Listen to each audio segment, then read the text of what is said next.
Now, what he does is he looks at their specific arguments, and he's going to criticize some of the specific arguments that they give in the book.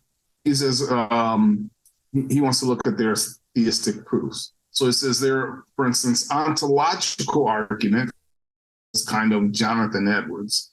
He says is virtually, Parmenian, in that we have an idea of being. In fact, we can think of nothing else than being.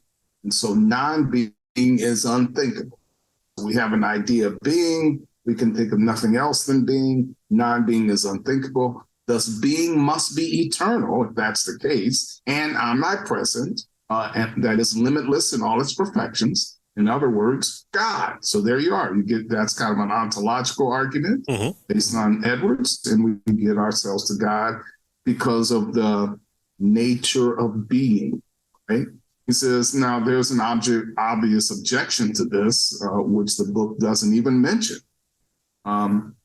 However infinite being may be, is the objection here, our idea of being extends to finite being as well, right? So we're not only talking about infinite being, we're also talking about all of being, which includes finite being.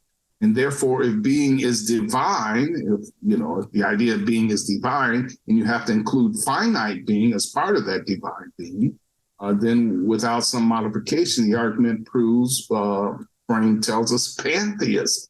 Right. And so Ligonier has become Mormons. Don't want to go there.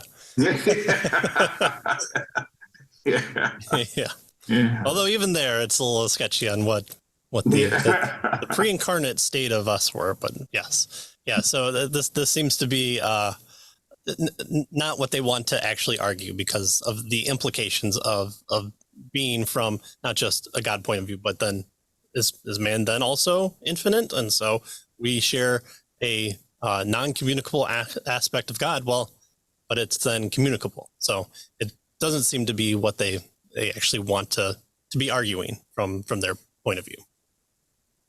All right, well, the cosmological argument, our authors state that the law of causality first in what they admit to be the tautological fashion. Every effect has a cause. Since the word is contingent, if they argue, there must be an effect, right? So we talk about this with the Kalam argument for every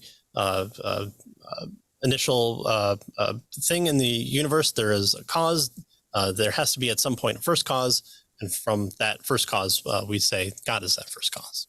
And so we go back to everything else has a cause and then effect.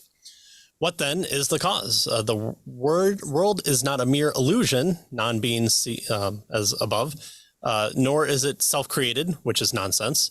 If it is self-existent, then it is in effect transcendent and divine. So God's existence is proved. If it is created by a self-existent being, then again, God is proved. An infinite number of contingent beings cannot be the world cause. If no one of them is sufficient to cause the world, then the whole series will not be sufficient either. Much can be said and has been said about this sort of argument.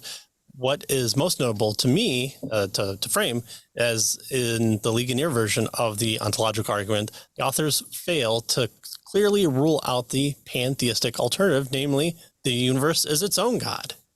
So we think, okay, well, it's baked into the universe. That's definitely one of the aspect from the atheistic point of view that can be brought up. Well, reason is just there. The science is just there because the universe is always has been, or the universe has all the characteristics of God, and so we exist within that nature. Yeah, right. And so again, right, this is kind of the classical cosmological argument. They put their kind of twist on it, but it's the basic idea, right? The law of causality, every effect has a cause. Since the world is contingent, and it's an effect, and so it must have a cause. And of course, God is that cause. It's not self-created, and that would be nonsense. If it is self-existence, then, it's transcendent and divine, so God still exists. So that still proves it. And if it's created by a self-existent being, then again, God is proved. And so, this is kind of the traditional cosmological argument. And then Frame suggests that, that kind of, again, as we saw with the ontological arguments, leads to a kind of pantheism that he has problems with. Mm-hmm. The final the argument that he looks at that they give, or at least that we want to cover here, he does look at one more, but we'll cover this one. He says the ontological and cosmological arguments together suggest that on the Ligonier view, that is the classical view that they're defending, a being is unlimited and therefore possesses all excellencies in infinite degree. All right, so there, it's unlimited and it possesses all excellencies in infinite degree. These excellencies then include all the traditional attributes of the Christian God, including personality and so forth. And therefore, God exists. So notice, this one is based on the argument from excellencies, right? That's, and this, if this recalls maybe one of Thomas Aquinas' 5 ways arguments from excellencies, right? Yep. But he says the concept of an excellency, a perfection, is religiously problematic. What does he mean? Well, what is excellent to one person is a defect in the eyes of another. For instance, personality is a perfection to a Western, right, imbued with Christian teaching, but to a Buddhist, that would not necessarily be the case, right? It's not necessarily excellent to a Buddhist.